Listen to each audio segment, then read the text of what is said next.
할렐루야. 주님의 이름으로 평안을 전합니다. 오늘 하나님께서 우리에게 주시는 말씀은 사무엘상 14장 1절에서 23절까지 말씀입니다. 하루는 사울의 아들 요나단이 자기의 무기를 든 소년에게 이르되 우리가 건너편 블레셋 사람들의 부대로 건너가자 하고 그의 아버지에게는 아뢰지 아니하였더라. 사울이 기브와 변들이 미그론에 있는 석류나무 아래에 머물렀고 함께한 백성은 600명가량이며 아히야는 에봇을 입고 거기 있었으니 그는 이가봇의 형제 아이두베 아들이요 비느하스의 손자여 실로에서 여호와의 제사장이 되었던 엘리의 증손이었더라. 백성은 요나단이 간 줄을 알지 못하니라. 요나단이 블레셋 사람들에게로 건너가려 하는 어귀 사이 이쪽에는 험한 바위가 있고 저쪽에도 험한 바위가 있는데 하나의 이름은 보세스요 하나의 이름은 세네라. 한 바위는 북쪽에서 믹마스 앞에 일어섰고 하나는 남쪽에서 게바 앞에 일어섰더라. 요나단이 자기의 무기를 든 소년에게 이르되 우리가 이 할례 받지 않은 자들에게로 건너가자.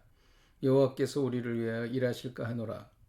여호와의 구원은 사람이 많고 적음에 달리지 아니하였느니라.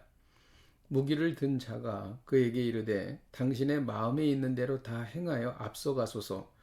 내가 당신과 마음을 같이하여 따르리이다. 요나단이 이르되 보라 우리가 그 사람들에게로 건너가서 그들에게 보이리니 그들이 만일 우리에게 이르기를 우리가 너희에게로 가기를 기다리라 하면 우리는 우리가 있는 곳에 가만히 서서 그들에게로 올라가지 말 것이요 그들이 만일 말하기를 우리에게로 올라오라 하면 우리가 올라갈 것은 여호와께서 그들을 우리 손에 넘기셨음이니 이것이 우리에게 표징이 되리라 하고 둘이 다 블레셋 사람들에게 보임에 블레셋 사람이 이르되 보라 히브리 사람이 그들이 숨었던 구멍에서 나온다 하고 그 부대 사람들이 요나단과 그의 무기를 든 자에게 이르되 우리에게로 올라오라 너희에게 보여줄 것이 있느니라 한지라. 요나단이 자기의 무기를 든 자에게 이르되 나를 따라 올라오라 여호와께서 그들을 이스라엘의 손에 넘기셨느니라 하고 요나단이 손발로 기어 올라갔고 그 무기를 든 자도 따랐더라. 블레셋 사람들이 요나단 앞에서 엎드려짐에 무기를 든 자가 따라가며 죽였으니 요나단과 그 무기를 든 자가 반나절 가리 땅 안에서 처음으로 쳐 죽인 자가 20명가량이라. 들에 있는 진영과 모든 백성들이 공포에 떨었고 부대와 노략군들도 떨었으며 땅도 진동하였으니 이는 큰 떨림이었더라. 베냐민 기브아에 있는 사울의 파수꾼이 바라본즉 허다한 블레셋 사람들이 무너져 이리저리 흩어지더라.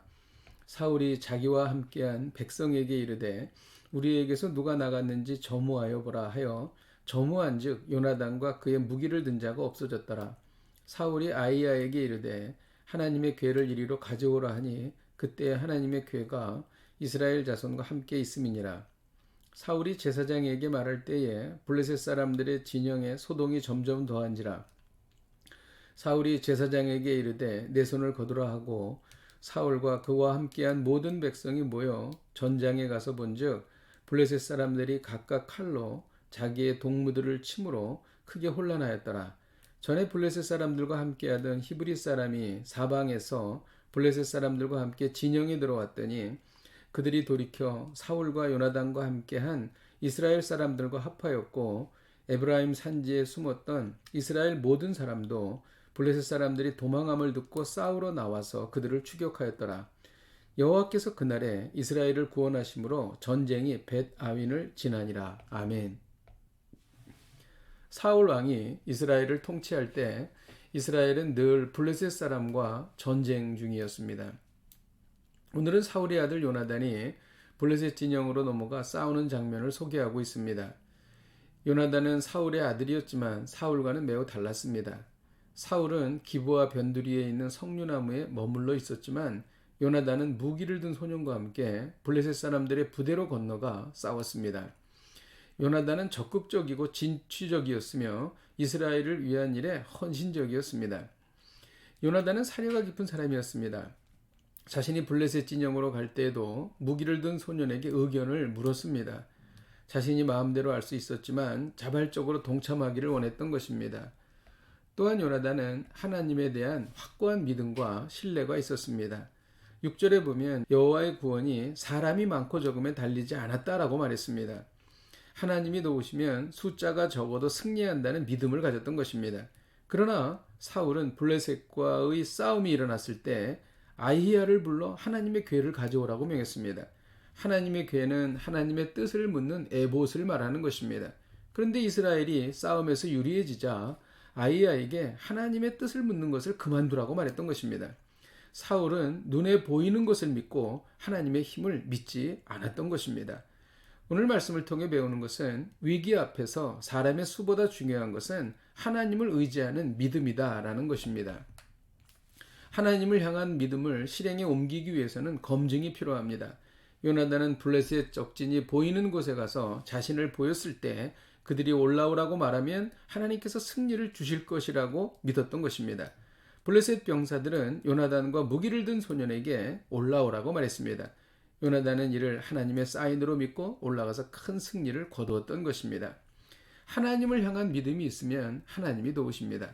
전에 블레셋에 가서 블레셋의 편이 되었던 히브리 사람들도 와서 요나단을 도왔던 것입니다. 또 전에 에브라임 산지에 숨었던 이스라엘 모든 사람들도 나와서 요나단과 함께 싸워주었습니다. 결국 그날에 하나님은 이스라엘을 구원하셨던 것입니다. 사울은 눈에 보이는 전세를 믿었지만 요나단은 눈에 보이지 아니하시는 하나님을 믿었습니다. 그래서 요나단은 큰 승리를 얻었고 블레셋 사람들은 크게 두려워서 떨었습니다. 여러분, 위기 앞에서 중요한 것은 눈에 보이는 것이 아니라 눈에 보이지 않는 믿음입니다. 믿음을 가지십시다. 믿음은 들음에서 납니다. 이 믿음이 우리 인생을 승리로 이끌 것입니다. 기도하겠습니다. 하나님 아버지, 우리가 하나님을 믿음으로 인생의 모든 싸움에서 승리하게 하여 주옵소서. 예수님의 이름으로 기도하였습니다. 아멘. 할렐루야. 오늘도 하나님을 믿고 승리하시기를 주님의 이름으로 축복드립니다.